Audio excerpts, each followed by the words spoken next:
Board सिंह बरावी sound school टोला।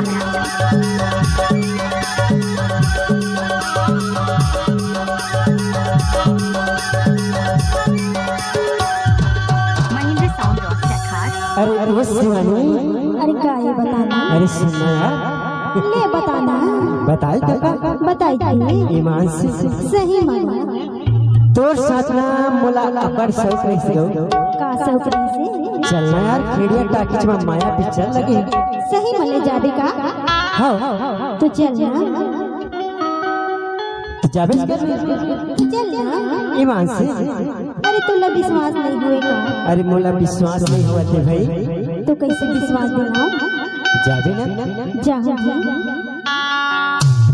हे आज दिन है बुधवार, जब मनिंदगढ़ बाजार या ना हो के तैयार सनमा करे सोला हो सिंगार, मोर नैना लड़ गया तोर पे सनमा।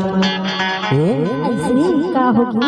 बताओ ले बताना। हर खिड़िया का किच मरानी मोर सनमा ला देखा दे हो।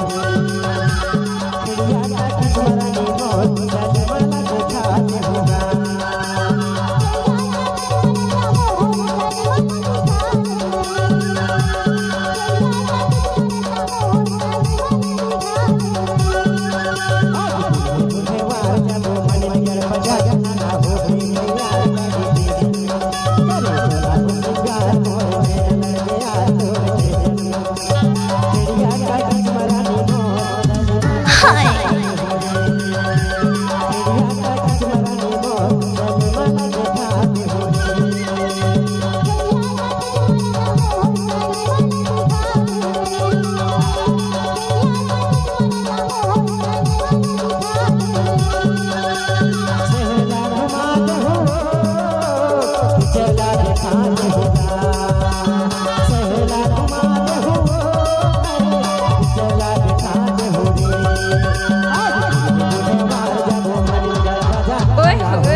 डीजे बोर्ड सिंह बरावी साउंड स्कूल टोला।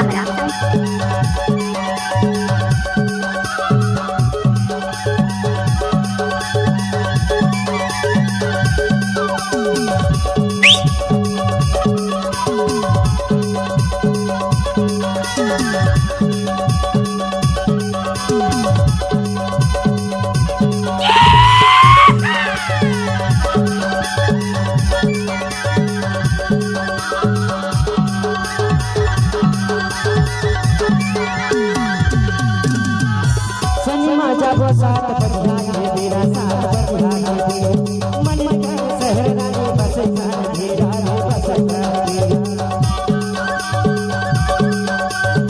सनिया जब सात बजना के मेरा सात बजना के मन का सहरा रे बस घेरा रे बस सहरा घुमाने हो चला दिखाने होगा, सहरा घुमाने हो चला दिखाने हो।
डीजे बुध सिंह बरावी साउंड स्कूल टोला।